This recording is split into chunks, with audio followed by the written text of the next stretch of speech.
For 8 years, I sent $200 every month. I asked no questions. I offered no explanations. I believed I was fulfilling a promise I made before he passed away. Then what's that day the money came back? And with it, a truth I should never have discovered was revealed. Because the money wasn't going where I thought it was. And the person I trusted most was hiding an entire life from me. The calendar pointed to May 15th, and I, just as I had done for the past 8 years, began preparing a small orange envelope. The numbers were always the same, to $100. I leaned to Whitmore, to a small apartment in Memphis. My hands didn't tremble as I sealed the envelope. It was a routine procedure, a debt, a responsibility, but it was never anything more than that.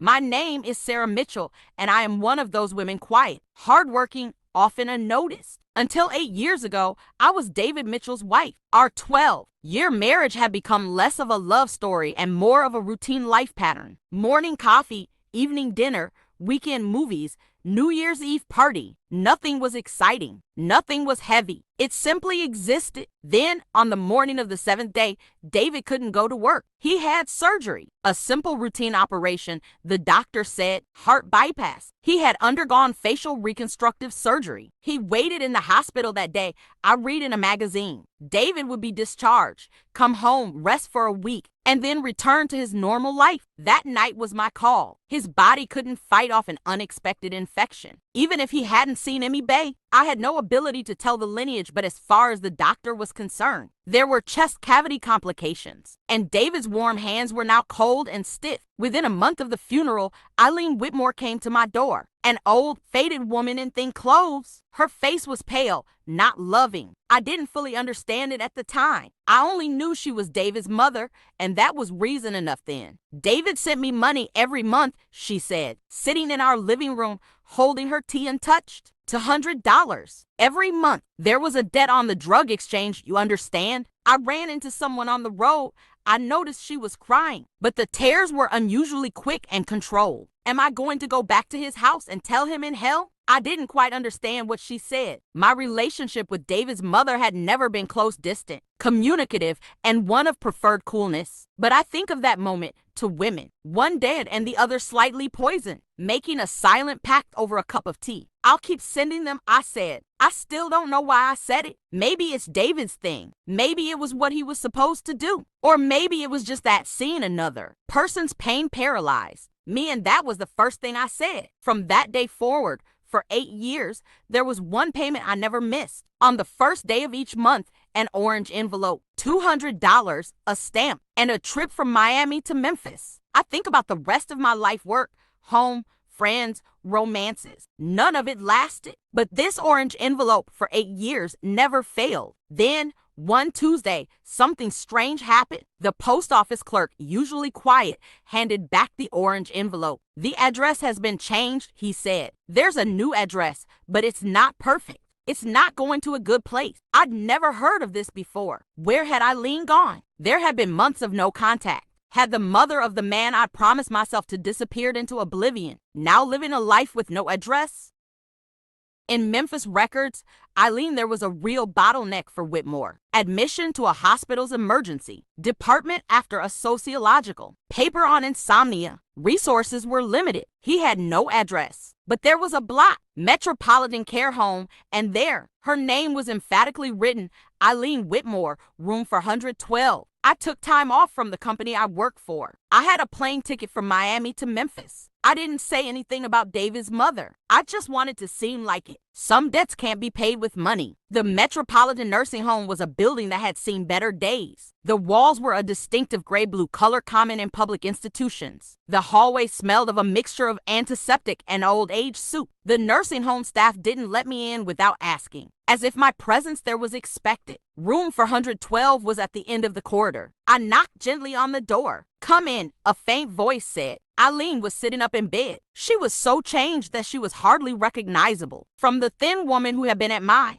door 8 years ago. Her hair was still white, but no longer as pale as it had been on the wall. Her eyes once closed and numb, were now open and looking at you. Old age had given her a noticeable weakness, not lonely, but almost translucent. Sarah, he said, as if he recognized me. When he said my name, I felt like he'd been waiting for me. You didn't come. You sent money for 8 years and never came. This wasn't meant as an accusation. It was a simple observation, a fact. Didn't you close the door? I asked. The postman said, court order, that everything's gone. There was a hint of salt in his voice. But you came here. Right now, your arrival is worth more than $500 back then. I sat on the edge of the bed. Eileen watched me intently. Why did you keep sending money? She asked. It took 8 years to answer that question. David's debt, I said. It's related to you, as far as I understand. He's even kept track, the same amount every month. Eileen closed her eyes. A minute passed. Then she opened them. Sarah,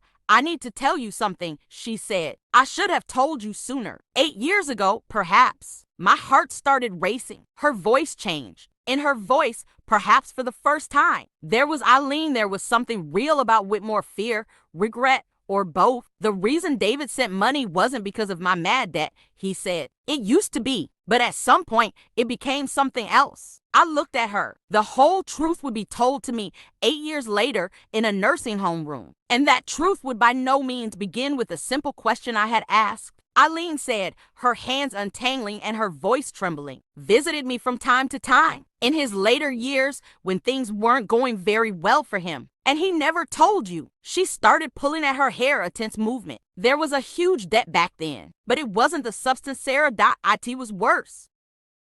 He looked at me. There was a child. I felt as if smoke was beginning to fill the whole room. The air felt hazy. You said what? Softly. Before your marriage, Eileen said quickly. Maybe after too. I don't know. But there was a girl. Her name was Lily, David's daughter. Her mother's name was Jessica. She was in Memphis. You didn't know them, did you? I had to hold onto the chair. Things that had once been solid were slowly slipping away in the sand. David had a child? Eileen said, still quietly. Yes, she is. Lily is 16. And the money you sent never went to my flight. Every cent went to her. It's difficult to pinpoint exactly when everything changed. Some things don't happen suddenly. They progress subtly without being noticed. As daily life goes on, small deviations from the usual routine begin to attract attention. At first, people interpret these as fatigue or temporary disruption. But these explanations become insufficient over time. It becomes apparent that certain issues are constantly being brushed aside. Matters requiring clarity are always postponed. This postponement creates an invisible pressure. One finds oneself in a state of inexplicable uncertainty. This uncertainty is silent but unsettling. Eileen's words left me frozen like a statue. I forgot to breathe. My chest tightened like a drum that had lost its rhythm. A 16-year-old boy,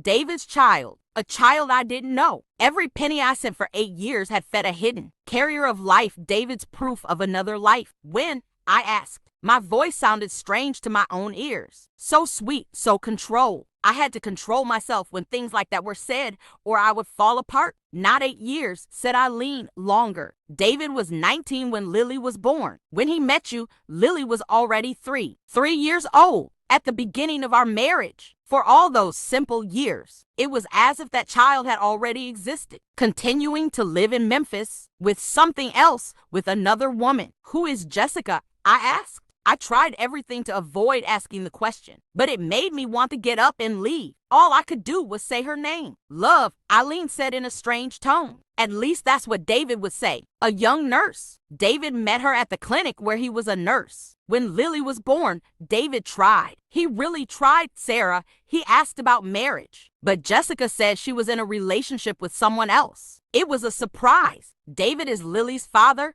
but Jessica found love elsewhere. Her words, though she realized it, meant nothing to me. The world that had once been solid was falling apart, and I was just forced to sit and listen to Eileen's story, her terrible story about David. Eileen continued. He visited her every month, secretly. He didn't tell you anything because he knew you wouldn't approve, and he would have been right. But Lily is just a child. She loved her father.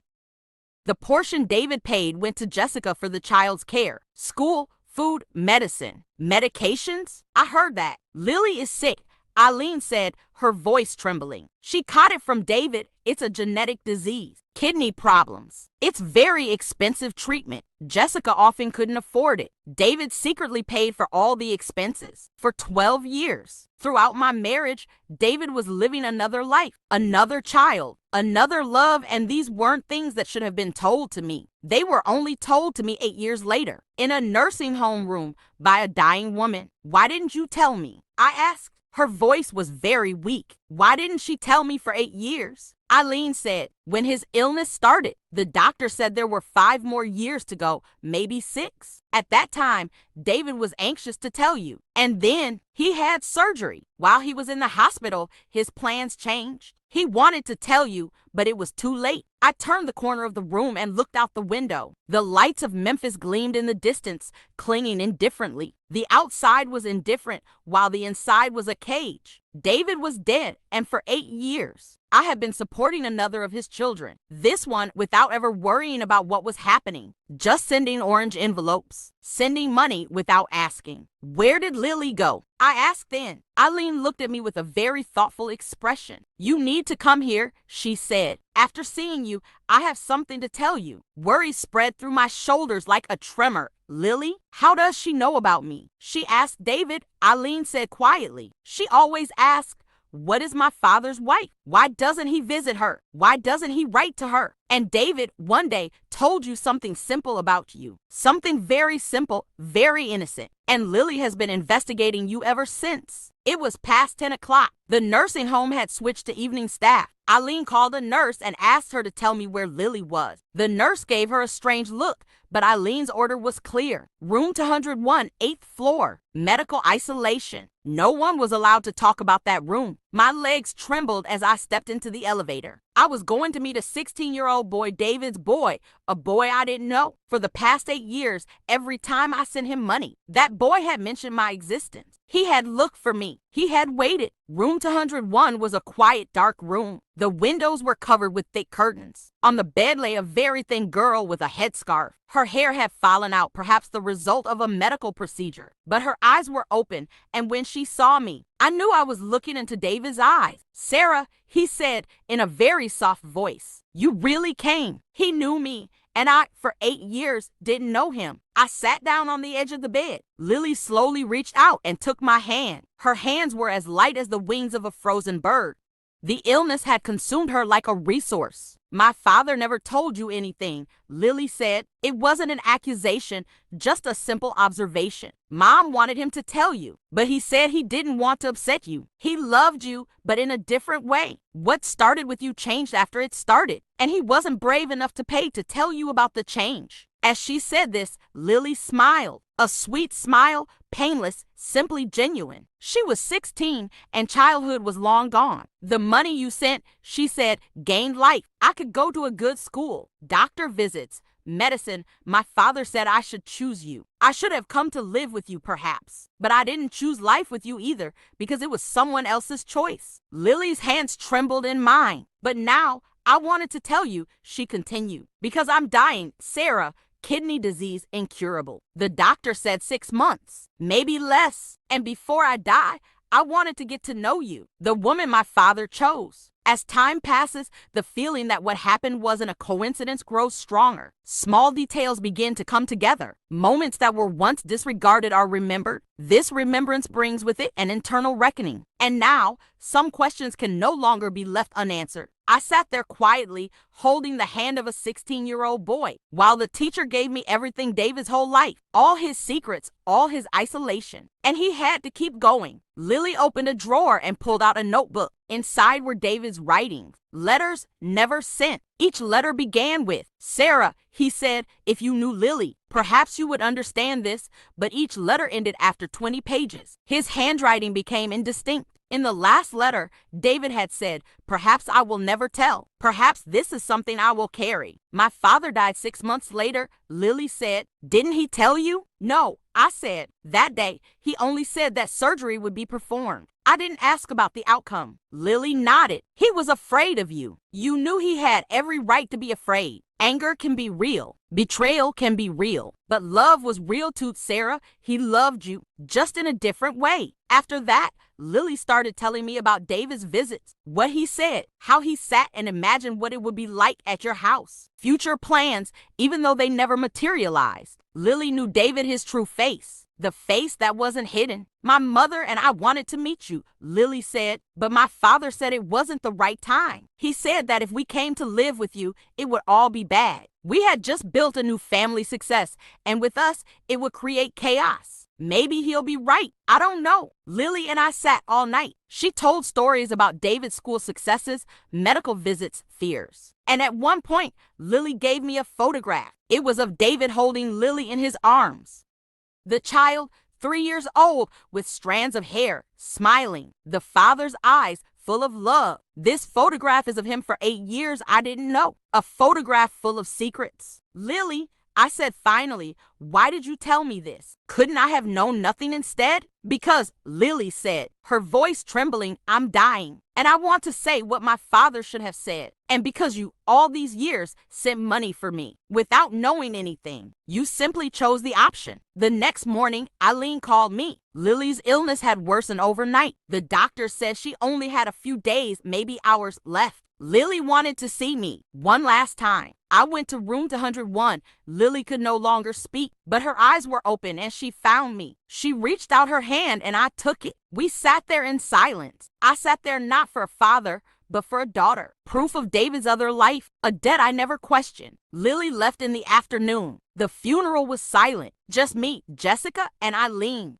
Jessica looked at me strangely. She knew who I was, but there was no anger. Just people looking at a woman living another life. After the funeral, Jessica pulled me aside. Lily loved you, she said. David wanted to tell everyone about it all these years, but I didn't want to hurt you. Living with you would have made Lily's life miserable. Maybe I was right, maybe I wasn't, but Lily is at peace. With you, with your money. I heard it and said nothing. There was nothing to say. David's choice had become my choice. Without knowing it, it was my choice. A month later, Eileen invited me to visit. There was another report from the hospital. Eileen's heart was failing. The doctor said she had about a month left, maybe less. I lost Lily, Eileen said. I lost David. Now I don't want to lose you. What do I have to lose? I asked. I'm just someone who sends orange envelopes. No, said Eileen. You were David's heart, Lily's yeast, and mine, the only thing left in my life. You sent the orange envelopes because you were attached to David,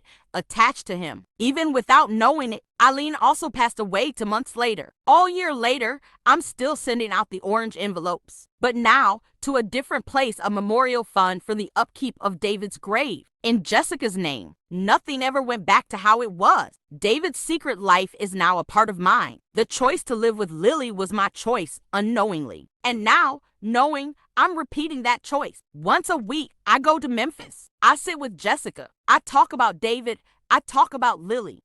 One day, Jessica showed me a board Lily had. It had writing on it, David's handwriting. To Sarah, it said, you sent me money for 8 years. Pay for a child you never knew existed. Your devotion saved my life. If I hadn't lived with you, perhaps I would have been happy. But by living with you, I saw David's love. That's good enough. The orange envelope is no longer just a money transfer. David's choice, my choice. A secret bond between lives forever. A story that began unknowingly and continues with knowledge. 8 years plus no peace. It's not just David's other life. Now it's my life too. Some truths don't reveal themselves until a person is ready. Intuition speaks first, then logic takes over. During this process, a person is caught between suppressing their inner voice and listening to it, because listening to the inner voice might require abandoning what is comfortable. That's why silence is often preferred. However, silence isn't always protected. Over time, it becomes a burden. Unanswered questions constantly linger in the mind. This can even lead to questioning one's self-confidence. The weight of experiences becomes heavier in the inner world than in the outer world. At a certain point, awareness becomes inevitable. Things become clear. This clarity, though painful, is also revealing. People learn to distinguish between what they can and cannot control. And this distinction marks the beginning of setting a new direction. 5 years have passed. Things inside me have changed beyond recognition. I still work at the small accounting firm in Miami, but I'm not the same Sarah anymore. The orange envelopes are bigger now. They send Jessica not just money, but people along with drums weekends, talks, looking after Lily's grave. Jessica and I, strangely enough, became friends. David's ex-wife and David's secret wife. It was never defined that way, but that was our relationship. Some weekends, I go to Memphis. We sit at Jessica's house, drink tea, and talk about David. No anger, just the fact that two women love the same man. But one day, a letter arrived by mail in a simple envelope. Inside was Lily's notebook filled with David's notes. This was different from the letters David had never sent. This was a notebook written for Lily, diary entries over 5 years. The first one was written shortly after Lily's birth. David's handwriting is young and excited. Today, Lily was born, 5 kilograms, 9 ounces. Her eyes are like mine. Jessica was so strong, but I can't do that with Sarah. I know Sarah wants control, order, a simple life. Lily is none of that. Lily is a secret, a mystery, a secret filled with love. As he turned the pages, David's life began to unfold. Each entry, another visit, another worry. When Lily's illness was diagnosed, David's writings began to darken.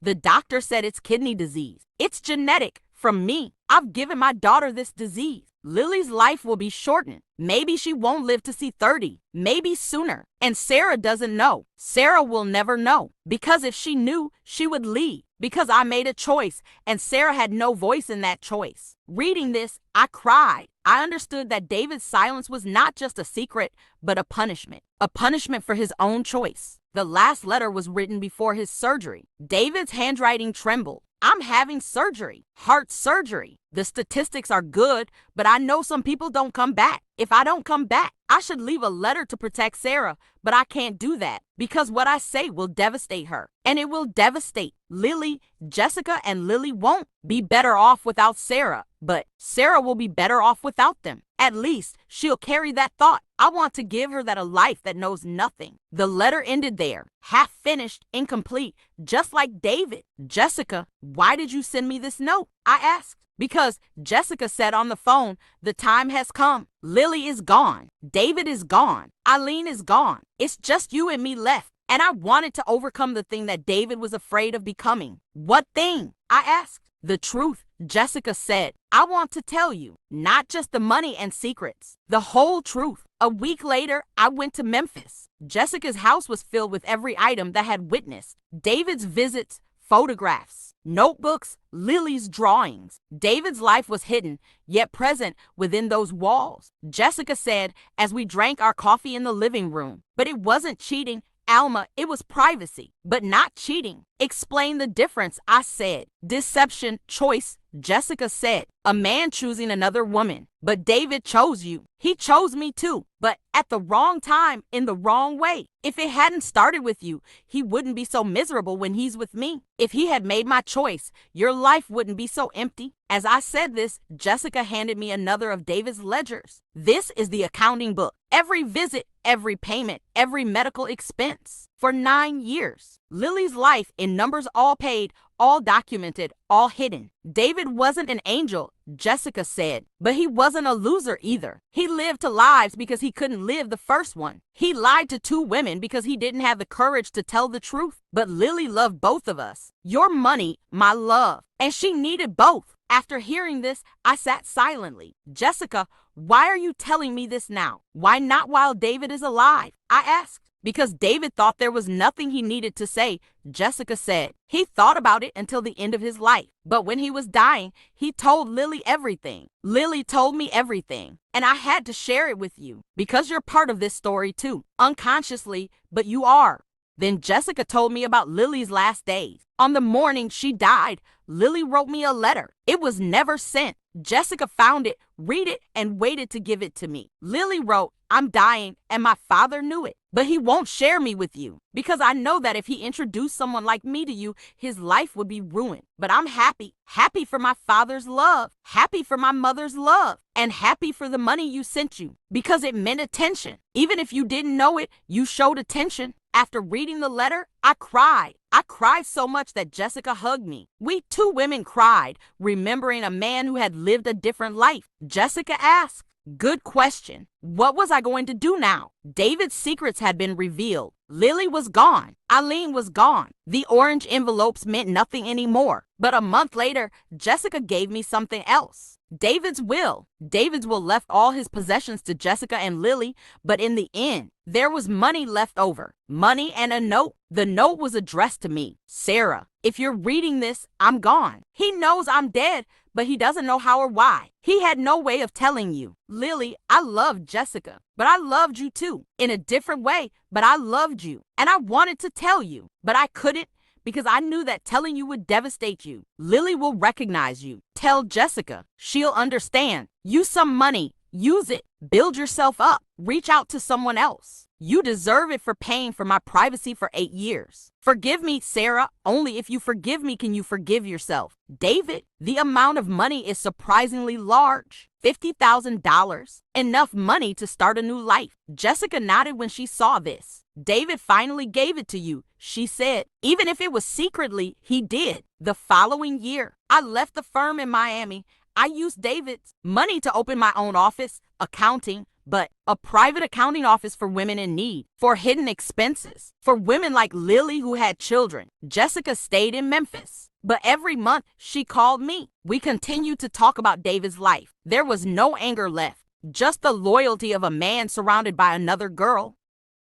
5 years later, Jessica sent me an invitation, a theater play in Memphis. A play created in David's name, a fictional play, but inspired by David's life. 2 women, a man, a secret, written with both Jessica and me aware of it. I watched the play and I cried. On stage, the actor portrayed the misery and hardship of life caught between 2 women. After the game, the producer met with Jessica and me. He asked her, "Is the story true?" "Yes," I said, "but have him change his name." And I wanted him to learn about confidentiality, because confidentiality isn't just a secret, it's a choice, a difficult choice. David's choice was now on stage. It was seen by the whole world, but no one knew who David was. The last letter arrived 5 years later from Jessica. Her illness had been diagnosed, kidney disease. Like Lily's, David's illness had infected Jessica. Perhaps it had become as poisonous as David's love. Jessica wrote, "I want her to come visit us again, but this time just for a weekend. Can we forget all the past and just be friends?" Of course I could. Maybe I already was. We went to Memphis and sat with Jessica. We visited Lily's grave. We also visited David's grave, a secret grave that nobody knows about. The unnamed father of a child.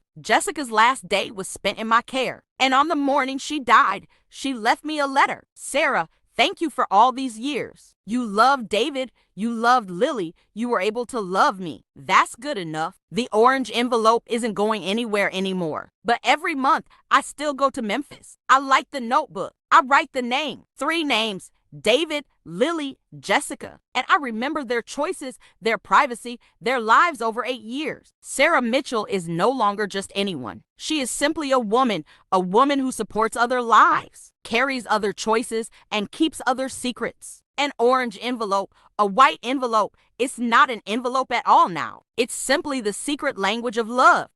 When this story ends, not only do the events themselves remain, but our perspective on them also changes. People sometimes fail to make sense of events while they are happening because the mind often wants to protect itself. The weight of reality is felt not at first, but as time passes. Therefore, some realizations are delayed, and some questions remain unanswered for a long time. Life often speaks to us not in loud pronouncements, but through subtle cues. Overlooked details, postponed conversations, and unquestioned habits accumulate. When a person realizes this accumulation, they are surprised because looking back, they see that everything actually progressed step by step. The important thing here is not to constantly judge what was done in the past. No one can know everything beforehand. Good intentions often don't blind people. They only delay things. This delay is not a mistake, but a natural consequence of being human. Getting back on your feet after what you've been through isn't easy. Sometimes trust is shaken,